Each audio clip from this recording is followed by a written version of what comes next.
Maharashtra today 24 news, सत्य परिस्थितीचा सविस्तर आढावा।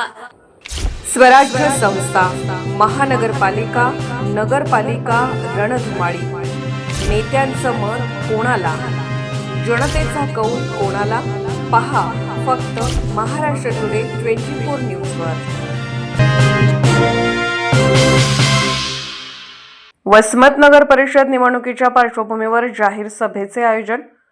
नगर परिषद निवडणुकीपूर्वी हिंगोली जिल्ह्यातील वसमत शहरात राजकीय हालचाली शिगेला पोहोचल्या आहेत। 20 डिसेंबर रोजी होणाऱ्या मतदानापूर्वी सर्व राजकीय पक्ष पूर्ण ताकदीने निवडणूक रिंगणात उतरले आहेत। या संदर्भात महाविकास आघाडीकडून नगराध्यक्ष पदासाठी अधिवक्ता सीमा अब्दुल हाफिज रिंगणात आहेत।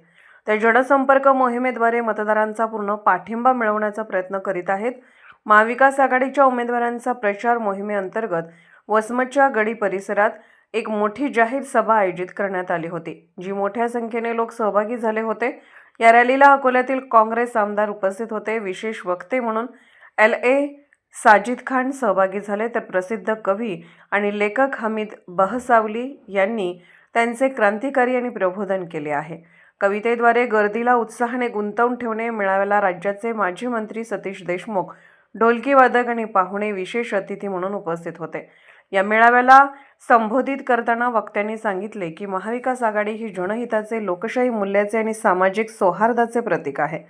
शहराच्या विकासासाठी, शांतता आणि सुव्यवस्था आणि सर्व वर्गाच्या समान हक्काच्या रक्षणासाठी महाविकास आघाडीच्या सर्व उमेदवारांना प्रचंड बहुमताने निवडून देण्याचे आवाहन त्यांनी मतदारांना केले। देशात जातीयवाद भडकवण्याचा आणि धर्म आणि जातीच्या आधारावर जनतेत फूट पाडण्याचे राजकारण करण्याचा आरोप करत वक्त्यांनी भाजप आणि राष्ट्रवादी काँग्रेसच्या अजित पवार गटावर कडक टीका केली। आमदार साजिद खान यांनी आपल्या भाषणात सांगितले की बिस्मतचा विकास तेव्हाच शक्य आहे जेव्हा सत्ता अशा लोकांच्या हातात असेल जे लोकांचे दुःख समजून घेतात आणि संविधानाच्या भावनेनुसार काम करण्यावर विश्वास ठेवतात। त्यांनी अधिवक्ता सीमा अब्दुल हाफिज यांचे नेतृत्व बिस्मतसाठी एक मजबूत आणि सन्माननीय निवड असल्याचे म्हटले। प्रसिद्ध कवी हमीद बहसावली यांनी त्यांच्या प्रभावी कवितेद्वारे जनतेला उत्तेजित केले आहे आणि एकता, न्याय आणि लोकशाहीच्या संरक्षणाचा पुरस्कार केला आहे, रक्षणाचा संदेश दिला आणि मतदारांना त्यांचे मौल्यवान मत महाविकास आघाडीच्या बाजूने वापरण्याचे आवाहन केले।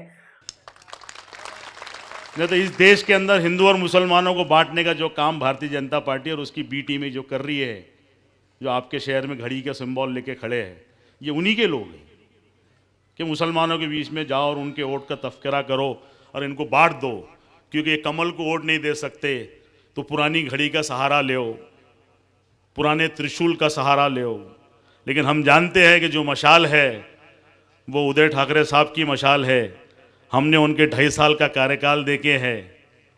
हम जितने महफूज वो 2.5 सालों में थे, शायद बाकी कोई सालों में कोई मुख्यमंत्री के राज में नहीं थे। और मैं आपसे कहने आया कि ये चुनाव सिर्फ चुनाव नहीं है, ये इतिहास का वो चुनाव है। 10 साल के बाद तो अब चुनाव होने जा रहे हैं, अब इसके बाद अगला चुनाव कब होगा उसकी कोई गारंटी नहीं। हो सकता है कि इस देश का ये आखिरी चुनाव। जिन लोगों को चुनाव में वोट देने का मौका मिल रहा है वो चुनाव दीजिए, वो वोट दीजिए, क्योंकि इसके बाद में आप कब वोट देंगे मुझे नहीं याद है। ये मनोवादी ताकतें जो भारतीय जनता पार्टी और उनकी बी टीमें यहाँ जिस देश के अंदर जो रचना रच रही है, जो हालात हमारी कर दिए हैं, एक बहुत बड़ा गैप हमारे बीच में खड़ा कर दिया गया। वो तो हफीज भाई जैसे लोग हैं जो हिंदू और मुस्लिम एकता के प्रतीक है, जो हर धर्मों के त्यौहार में खड़े रहकर हिंदू और मुस्लिमों को मिलाने का काम करते हैं। अगर ऐसे व्यक्ति महत्वों को अगर हम बाजू में रख के डायरेक्ट अगर जो हिंदू मुसलमानों की बात करते हैं उन लोगों को चुन के देंगे तो बसमत शहर वालों, आपसे ज़्यादा बदकिस्मत आदमी कोई नहीं। गर्दीने त्यांच्या कवितेला वारंवार टाळ्या वाजवल्या आणि रॅलीचे वातावरण उत्साहाने भरून गेले। महाराष्ट्र टुडे मराठीसाठी ब्युरो रिपोर्ट आरोही जाधव, वसमत, हिंगोली।